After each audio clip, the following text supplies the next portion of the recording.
That doesn't help the bruising. Let's go downstairs to Don Martin. Thanks, Chris. Here with Derek Daly. I guess it raises the question of Adrian Fernandez's fitness to race. Any question in your mind going in today? No. Adrian's a true professional, and he was obviously in pain out there, especially these last two circuits where there've been a lot of requirement to jump curbing and so on. And you can imagine having a really quite a painful hip and having to do that.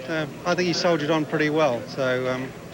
We had a problem in the middle of the race, which has nothing to do with Adrian, and it partly came right during the race, and he just soldiered on. So. Don, just further to the point, I mean, obviously he was off crutches this week and feeling pretty good. Did he aggravate it any? I know in practice on Friday he went off course and was bumped around a little bit. Did he have to take any kind of freezing or medication? You know, a sign of the way he is. I mean, we partly destroyed a chassis on one of the days here when he went over the curbs just trying to get speed, and you know, when you've got a broken hip like he has, it's got to be pretty painful. What he didn't do is he didn't ice as much as he should have, but he felt it last night, so that's just the way it goes. You got to think he's going to be doubtful for next week in Denver. I don't think so. All right, Don Halliday, Team Fernandez, go back up top. Chris? Well, drivers are tough guys, man, and he'll be there if he can. There's no question. Yeah, I think he'll be all right. I mean, he's got some time to ice now. And, you know, the thing that really hurt him here was the curbs. And on street courses, you don't have very many curbs. Of course, you've got plenty of walls to hit, but you don't have a lot of curbs, and theoretically, he should be okay. 11 running. The latest retirement, Adrian Fernandez. Just before that, with an engine problem, Bruno Junqueira. Takagi stepped aside with a mechanical difficulty just before that, so 3 late retirements. Patrick Carpentier in mid-race was forced out of the top 5 and to the sidelines. Servia didn't last too long. Dominguez went out early, and Kenny Breck in the first corner, when he was bumped to the outside, suspension was broken. That was the end of his day. At the top, we have Franchitti. Cristiano D'Amato runs second. Tony Kanaan, and Tracy and Dixon. Vassar, Jourdain, Fittipaldi, Michael Andretti in the 9th spot. Nakano runs 10th. Tagliani in 11th. That's the last car running, and he's in the points. Yeah, you know, one thing that is really intriguing to me when we do go back to a restart, we know that Franchitti is in the lead. We know that D'Amato is the man with all the speed, but he does have a car between himself and Franchitti in Shinji Nakano. Now, these guys are very loyal to their manufacturers. Franchitti drives a Honda. Guess what kind of power you have for Nakano? Yes, he is a Honda factory driver. And do you think he's going to let a guy with a Toyota go through easily to challenge? I don't think so. One might suggest that he won't. We'll know for sure in just a moment. Now, his best effort may not quite be enough to hold him off too very long, but even a little bit will help Dario Franchitti. We are working leader lap 74. When it clicks 74, we expect to have the green at the end of this straightaway. This time by is when we should go racing by all indications. We'll keep an eye on the field and the pace cars. That pulls away, and Jim Swintel will give them the decision in just a couple of moments. A shootout here. And an interesting pit strategy day from D'Amato's side in particular. His car a little lighter in terms of fuel at this point. Is it enough to make a significant difference? Could very well be. Well, you know, also what Franchitti is doing, he's bringing everybody up really slow, and that could help his cause here on the restart. They're in the chicane. They're on the straight. Nakano is between the two front runners, and the green is out. The acceleration is underway. Franchitti leads the charge into turn number 1. And it is Dixon and Tracy and Kanaan all over D'Amato as well. They'd like to get by him, so he's got to look forward and back. Franchitti only has to look at open roadway in front of him and check his mirrors. Up the hill they go to turn number 3. Cristiano D'Amato still caught behind Nakano. Franchitti moves away a few car lengths. Well, you know, with Tracy. I think this is the answer that we were talking about, is that D'Amato is fast as all get all when he's out there in front, but when he has somebody in front of him, the car is not good in traffic. There you see the gap. He's the 3rd one in line, the black car. 4th belongs to Tony Kanaan. Paul Tracy next, and then Dixon. Now, Shinji is not doing anything. I mean, he's not deliberately holding back. And boy, Paul Tracy was sideways on the approach. Big twitch from Paul Tracy in the entry to the hairpin.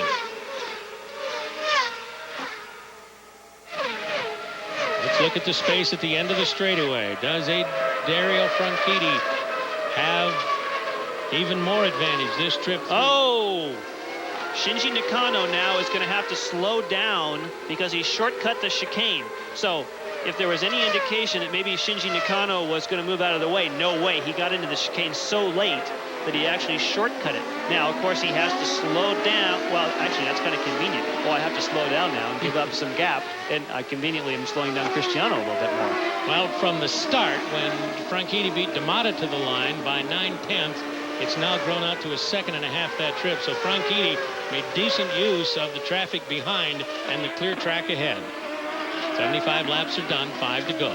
Now, you know, it's not just D'Amata who's having trouble in traffic, just the aerodynamic setup of these cars. As D'Amata now does clear Nakano, Nakano has pulled out of the way, and I would imagine that he probably got some instruction from the pit saying, you know what, get out of the way. Kanaan got through, so did Paul Tracy. So the first 4 on the track are the first 4 in the race.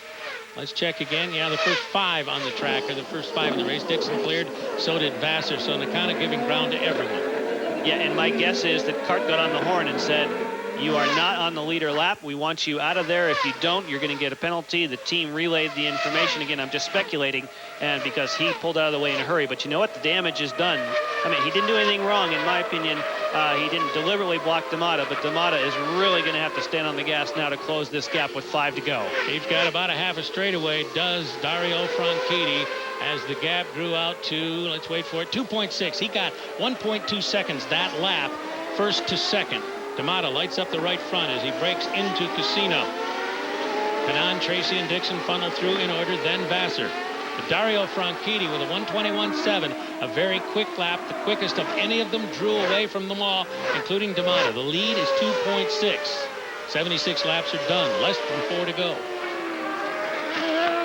And Paul Tracy is a guy who desperately would love to be on the podium for the Canadian fans here. And of course, Tony Kanaan is the guy he'll have to get through. They have I was going to say that, you know, they spend a lot of time racing together. They both have similar aggressive styles. That's not going to be easy for Paul Tracy, but I don't think he's going to leave anything on the table. You see the space between Kanaan just through the picture, and there's Paul. There's the gap at the hairpin. Franchitti's through. D'Amata's in the middle of it, and already Franchitti is moving, and now we get on board with Paul. That's Tony Kanaan ahead. Long straightaway here. Not close enough to consider any kind of move against Kanaan. It's just not available. Not yet. We'll see what the gap is there when they hit the stripe. Franchitti's on the home straight. There's Dixon. There's Vassar. They're through the corner. The gap this time goes from 2.6 to 3.1. Another half second for Franchitti. He's driving away from Cristiano D'Amata head-to-head now. Yeah, starting to see some smoke from Dixon. Remember his teammate. Oh, that's out the back of the car. I wonder if that's putting moisture on the racetrack. But, boy, tough day for the Target team. Both appear to be engine-related. He's going to get off the track. Vassar moves by Jourdain, and now everyone, as Scott Dixon gives it up, and another retirement for a relatively, well, a similar reason to Bruno Junqueira a while ago from the same team. That moves Vassar, not yet, but when he crosses the line, that'll move him up to 5th. So a nice recovery for Jimmy Vassar, who's been struggling of late. Jimmy Vassar, who had a somewhat satisfying finish a week ago after a lot of struggles and the inability for a while to get through the early portions of a race, had something to talk about last week after Road America. Although it wasn't a podium, it was at least a finish, and for him that was a step forward the way the summer has gone. And another one here apparently in Montreal, perhaps a top 3 if he gets real lucky, but certainly a top 5 at this point. There's the leader through the chicane. Here comes second place D'Amata, followed by Kanaan. It was 3.1 last trip through. Let's see what it is here. Franchitti on the lights. D'Amata approaching the lights at the end of the pit straight under the flag stand. 3.159.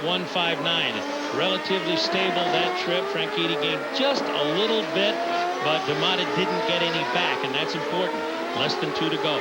Yeah, and we've talked about Dario Franchitti and his sort of love-hate relationship with this whole weekend. We've talked about how he's been grumpy. He said he didn't like the track, he didn't like the car, he was frustrated, but he couldn't have a day better than this. His teammate Paul Tracy, desperate to try and get himself up on the podium, but we saw him try really hard on the restart. I'm not sure that Paul Tracy's got much left in that car. He's got 1.7 seconds to get to Kanaan, which would be the last podium spot at the moment. That may be too tall an order. Kanaan, you can see there, the third car right now, Tony Kanaan, and then comes Paul Tracy. That's a lot of real estate to make up. White flag this time by for Dario Franchitti and the rest of them. That's what we expect as we jump back on board with Paul Tracy off the hairpin, up through the gearbox. Next to last time for him and the rest of them. Here comes Dario. Plus 3.1 P1. That's a nice sign to get. Out of the straightaway cleanly. A little conservative on the exit, actually. He gave himself plenty of room. And why not? Gap was 3.159. Last time through, this time it's 3.034. He gave up a tenth or so. He might try this new attitude coming into more races, because he is normally such a positive, happy. I mean, he just loves racing, great guy. But it's funny. It just throughout this weekend, he just hasn't been in the best of spirits. But boy, talk about cheering a guy up. This will definitely do it. Look quickly there at Paul Tracy as he soldiers on in fourth place. Vassar in fifth. Sixth to Jordain, and then Christian Fittipaldi. The race leader, there he is, Dario Franchitti, as he moves through toward the hairpin one more time. 79 laps are done. We're about ready to see a victory in Montreal for the first time for these cars. A magnificent racing day, a lot of interesting strategy. They play back and forth in the battle among the pit crews, and now Dario Franchitti leads the field through the final laps. Just a few more turns and he'll be there. Off the hairpin he comes. Down the straightaway. There's the gap back to second place. Second place is going to be awfully valuable to Cristiano D'Amata in terms of the championship. He'd like to win. It's not going to happen, apparently, into the final couple of turns and straightening it out. 79 laps are done, a couple of 100 yards, and it'll be 80. There it is. The double checkered flag for Dario Franchitti. He has won in Montreal. He's won in Vancouver in this season. He's also won in Toronto in his career. A Canadian triple for the Scotsman, Dario Franchitti. A brilliantly executed race, a wonderfully rewarding afternoon. Second to D'Amata, the third podium spot to Tony Kanaan. A big moment for him in what's been a very disappointing season, especially the summer portion of it. Nice race. It was interesting, and I think the pit strategy definitely threw a bit of a wrinkle into this that we didn't expect. Paul Tracy, who yesterday afternoon was absolutely star-crossed. He couldn't figure out what was wrong with the car. He warmed up this morning very well and worked his way from what he considered to be far further back in the field than he ought to be. 10th starting spot, finishes in fourth, and another good solid run for Jimmy Vassar as he and his team at Rahal Racing get to know each other more and more, and they're sort of sorting things out. I think the pace of sorting has been too slow for Jimmy's tastes, but at least the last couple of weeks he got to the end and he was inside the top 10 with room to spare.